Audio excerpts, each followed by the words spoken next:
বন্ধুরা, আজকে আমরা এই ভিডিওর মাঝে আলোচনা করব যে আপনি ফেসবুক পেজের মাঝে নিয়মিত আপনি রিলস ভিডিও আপলোড করতেছেন।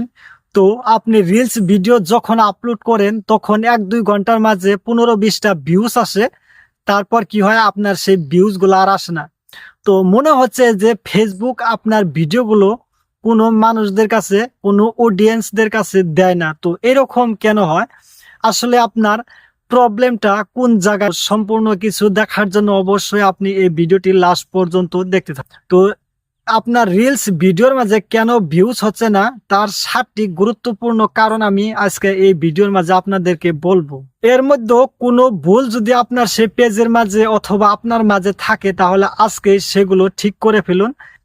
তো অনেকে মনে করে যে আমি প্রতিদিন আমার যেটা ফেসবুক পেজ আছে সেখানে আমি নিয়মিত ভিডিও আপলোড করতেছি, অথচ আমার সেই ভিডিওর মাঝে ভিউজ হচ্ছে না। নিশ্চয় ফেসবুক থেকে আমার এই অ্যাকাউন্টটাকে কোনো একটি সমস্যায় ফেলিয়েছে, যার জন্য আমার এখানে ভিউজ হচ্ছে না। কিন্তু সব সময় কিন্তু এমনটা হয় না। অনেক সময় দেখা যায় যে আপনার কন্টেন্টের ছোট্ট একটি ভুলের কারণেও কিন্তু এই ভিউজ সমস্যাটি হতে পারে। আপনার যেটা ফেসবুকের রিচ সেটা ডাউন হয়ে যেতে পারে, আপনার ভিডিওর মাঝে ভিউজ কম হতে পারে।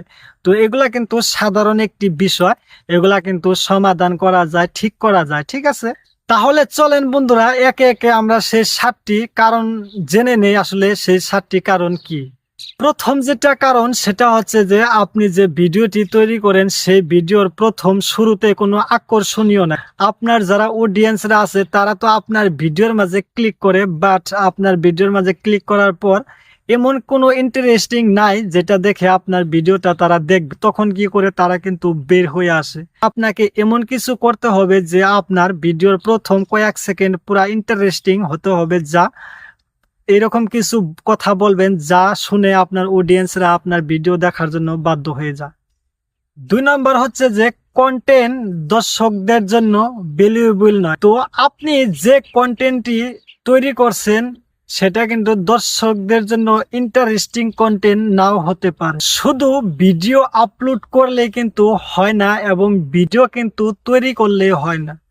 দর্শকদের ইন্টারেস্টিং টাইপের ভিডিও আপনাকে তৈরি করতে হবে। এমন কিছু ভিডিও আপনাকে তৈরি করতে হবে যেগুলো দর্শকদের প্রশ্ন থাকে মনের ভিতরে শেখার জন্য, তো সেটার অ্যান্সার আপনাকে দিতে হবে। ঠিক আছে, যেমন আমি এখানে ফেসবুক গ্রো হচ্ছে না কেন, এই রিলেটেড নিয়ে আমি একটি ভিডিও তৈরি করলাম। তো অনেক কি করবে, অনেক অডিয়েন্সরা আমার এই ভিডিও ইউটিউবে সার্চ করবে দেখার জন্য। তার কারণ হচ্ছে দর্শকদের এটা সমস্যা হচ্ছে, কেন গ্রো হচ্ছে না, কেন ঠিক হচ্ছে না, কেন ভিউজ হচ্ছে। তো আপনাকেও এমন কিছু কন্টেন্ট তৈরি করতে হবে যে কন্টেন্ট অডিয়েন্সরা দেখার জন্য বাধ্য হয়ে যায়। 3 নম্বর হচ্ছে যে অন্যর কন্টেন্ট রি আপলোড করতেছেন আপনি। তো হ্যাঁ বন্ধুরা, অনেকে কিন্তু এই কাজগুলো করে, অন্যর ভিডিও ডাউনলোড করে কিছু এডিটিং করে আবার কি করে সেই ভিডিওটি নিজের পেজে আপলোড করা। এটা করলে কিন্তু আপনার ফেসবুক পেজের 12টা বেজে যেতে পারে। এটা বিশেষ করে অরিজিনালিটি এবং মনিটাইজেশন দিকে এটা কিন্তু অনেকটা ঝুঁকি ফেলতে পারে। ঠিক আছে, তো অনেক সময় দেখা যায় যে এইগুলার কারণে কিন্তু অনেকেই মনিটাইজেশন পান না। কি করবেন, অন্যর ভিডিও রিয়া আপলোড করা বন্ধ করবেন, আপনি নিজের অরিজিনাল কন্টেন্ট তৈরি করবেন। 4 নম্বর হচ্ছে যে আপনার ভিডিওর রিটেনশন যেটা সেটা হচ্ছে একদমই কম।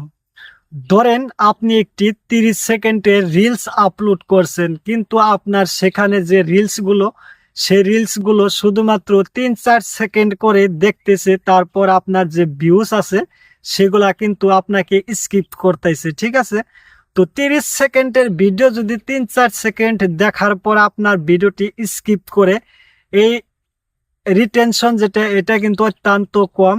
আর এগুলা কম থাকলে আপনার পেজের মাঝে যে ভিডিওগুলো সেখানে কিন্তু ভিউজটা কম হয়। তাই অনুগ্রহ করে আপনি কি করবেন, আপনার যে ভিডিও সেটার প্রথমে 2-1 সেকেন্ড ইন্টারেস্টিং আপনাকে কিছু করতে হবে, যেটা দেখে আপনার অডিয়েন্সরা দেখার জন্য বাধ্য হয়। 5 নম্বর হচ্ছে একই ধরনের ভিডিও আপনি বারবার আপলোড করতেছেন। অনেকেই কি করে একটি ভিডিও প্রথমে আপলোড করে সেই ভিডিওর মাঝে ভিউজ আসে না বলে আবার সেই ভিডিওটি ডিলিট করে আবার আপলোড করে। তো এইরকম করে 2-3 বার আপলোড করে, বাট তারা কিন্তু এটা জানে না যে প্রথম ভিডিওটা যে আপনি আপলোড করছিলেন সেই ভিডিওটা যে 10 জনের কাছে পৌঁছাইছিল সেটা আপনি ডিলিট করে যে আবার আপলোড করবেন তাদের কাছে কিন্তু আবার যাবে। তো এটা দেখে কি করবে, তাদের একটি বোরিং ফিল হবে যে আপনার একই ধরনের ভিডিও তাদের মানে ফেসবুকে মানে বারবার যাচ্ছে, তাদের কিন্তু একটি মানে ডিস্টার্ব সৃষ্টি হবে। তারা কি করবে, আপনার পেজটাকে আনফলো এবং আপনার ভিডিও দেখা থেকে কিন্তু বিরত থাকতে পারে। আর আপনি একটি ভিডিও আপলোড করার পর সেটা ডিলিট করলে আপনার পেজেরও অনেক ক্ষতি হয়। 6 নম্বর হচ্ছে যে আপনি ভিডিও আপলোড করতেছেন, আপনার যেটা পেজ আছে সেটার অ্যানালাইটিক্স আপনি কখনোই চেক করেন না। তো এরকমও কিন্তু অনেক ইউজার আছে যারা ভিডিও আপলোড করে অথবা অ্যানালাইটিক্স কিন্তু অথচ চেক করে না। কিন্তু আপনার প্রফেশনাল ড্যাশবোর্ডে গিয়ে আপনার অ্যানালাইটিক্সটি চেক করা কিন্তু অত্যন্ত জরুরি। সেখানে গিয়ে কিন্তু আপনি দেখতে পারবেন আপনার কোন ভিডিওতে অডিয়েন্স বেশি, আপনার কোন ভিডিওতে অডিয়েন্সের রিটেনশন বেশি, আপনার কোন ভিডিও দর্শকরা বেশি সময় ধরে দেখতেছে। তো সেইগুলো আপনাকে ফলো করে সেই কন্টেন্টগুলো আপনাকে তৈরি করতে হবে। তাহলেই কিন্তু আপনার পেজটি কি হবে, খুব দ্রুত গ্রো হবে। ঠিক আছে। লাস্ট 7 নম্বর হচ্ছে যে আপনাকে নিয়মিত অ্যাক্টিভ থাকতে হবে, নিয়মিত আপনাকে পেজের মাঝে ভিডিও আপলোড করতে হবে, আপনাকে ধৈর্য ধরতে হবে, আপনাকে ধৈর্য রাখতে হবে। হ্যাঁ বন্ধুরা, এই সোশ্যাল মিডিয়ায় কাজ করতে গেলে কিন্তু অনেকটাই ধৈর্য লাগে, অনেকটাই ধৈর্যর সাথে কাজ করতে হয়, তাহলে কিন্তু এগিয়ে যেতে পারবেন এবং আপনি একদিন সাকসেস হতে পারবেন। আর আপনার সেই ধৈর্যটা যদি না থাকে তাহলে কিন্তু আপনি কখনোই সাকসেস হতে পারবেন না। তো আজকের ভিডিও এই পর্যন্তই। ভিডিওটি ভালো লাগলে অবশ্যই একটি লাইক এবং চ্যানেলটি সাবস্ক্রাইব করবেন।